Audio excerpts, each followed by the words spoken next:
आज हम advance CIT course की क्लास में माइक्रोसॉफ्ट वर्ड के स्टाइल्स ग्रुप और एडिटिंग ग्रुप के तमाम कमांड्स को डिटेल के अंदर समझेंगे। इस वीडियो को आखिर तक ज़रूर देखिएगा। अस्सलाम वालेकुम, मैं आपका टीचर खुर्रम शहजाद। आप सभी स्टूडेंट्स का वेलकम है आपके अपने YouTube channel online computer tutor में।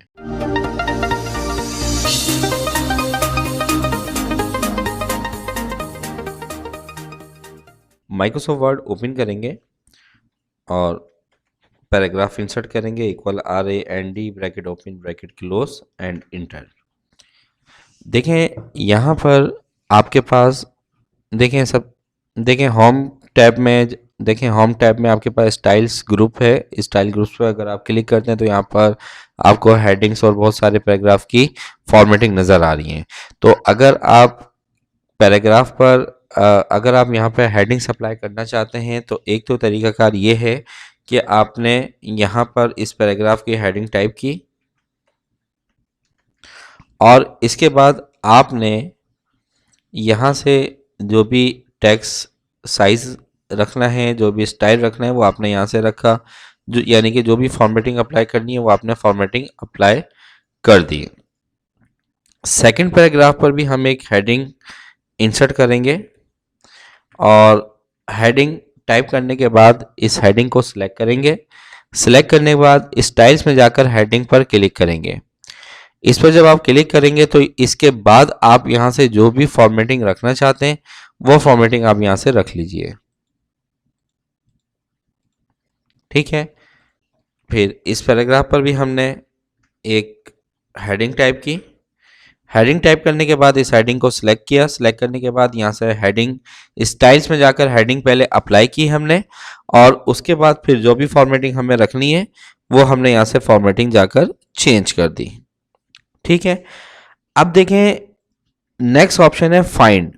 फाइंड पर जब आप क्लिक करेंगे तो आपके पास लेफ्ट साइड पर नेविगेशन विंडो ओपन होगी। इसमें सबसे पहला टैब आएगा हेडिंग्स। इस पर क्लिक करेंगे तो ये देखें आपके डॉक्यूमेंट्स में जितनी हेडिंग्स इंसर्ट हुई होंगी वो तमाम हेडिंग्स यहाँ पर शो हो जाएंगी। लेकिन अगर हम यहाँ पर देखें इस वक्त स्क्रीन पर तो हमारे डॉक्यूमेंट में 3 हेडिंग्स इंसर्ट हुई है, लेकिन इस नेविगेशन विंडो बार में सिर्फ 2 हेडिंग्स इंसर्ट हो रही हैं, शो हो रही हैं।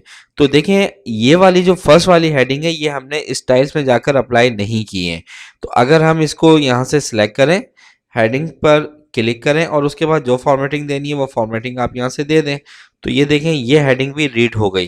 तो आपने क्या करना है कि अपने डॉक्यूमेंट्स में जो भी हेडिंग अप्लाई करनी है वो स्टाइल में जाकर इस हेडिंग के ऑप्शन को आपने क्लिक कर देना है ताकि आगे जो बहुत सारे ऑप्शंस आने वाले हैं जिसमें हेडिंग्स ऑटोमेटिकली रीड होती हैं वहां पर ये हेडिंग्स आपकी रीड हो सकें।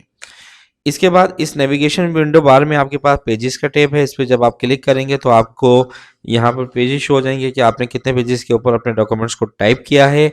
रिजल्ट पर आ जाएं तो अगर आप यहाँ देखना चाहते हैं कि इस डॉक्यूमेंट में आपने टू का वर्ड कहाँ कहाँ टाइप किया है तो आपने टू लिखा यहाँ पर और ये देखें जहाँ जहाँ टू का वर्ड टाइप हुआ है वहाँ पर येलो कलर से मार्कअप हो गया और आपको एक लिस्ट दिखा दी यहाँ पर कि किस किस पैराग्राफ में टू का वर्ड यूज हुआ है।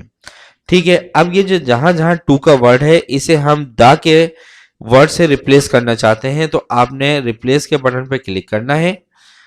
फाइंड वर्ड में आपने टू जो भी वर्ड आप फाइंड करना चाहते हैं और उस वर्ड को किस वर्ड से रिप्लेस करना चाहते हैं रिप्लेस विद में आपने उस वर्ड को टाइप कर देना है। हमने टू सर्च करवाना है और उस टू के वर्ड को दी से रिप्लेस करवा देना है। इसके बाद रिप्लेस पर क्लिक करेंगे तो 1 बाय 1 चेंज होगा। रिप्लेस ऑल कर देंगे तो ऑल सेटिंग यानी कि ऑल टू का जो वर्ड है वो एक साथ रिप्लेस हो जाएगा द से। तो देखें वी मेड 11 रिप्लेसमेंट्स यानी कि 11 जगह पर टू का वर्ड यूज हो रहा था वो हमने रिप्लेसमेंट करवा दिया द के वर्ड से। ठीक है, ओके कर दें, क्लोज कर दें। सिलेक्ट का ऑप्शन है, इस पर क्लिक करेंगे तो सिलेक्ट ऑल और इसके अलावा एरो सिलेक्ट ऑब्जेक्ट है वो जब हम शेप्स वगैरह पढ़ेंगे तो वहाँ पे ये एरो आपको बता दूंगा। तो उम्मीद करता हूँ कि आज की ये क्लास आपको समझ में आ गई होगी। मिलते हैं नेक्स्ट वीडियो में, जब तक के लिए अपना बहुत ज़्यादा ख्याल रखिएगा। अल्लाह हाफिज़।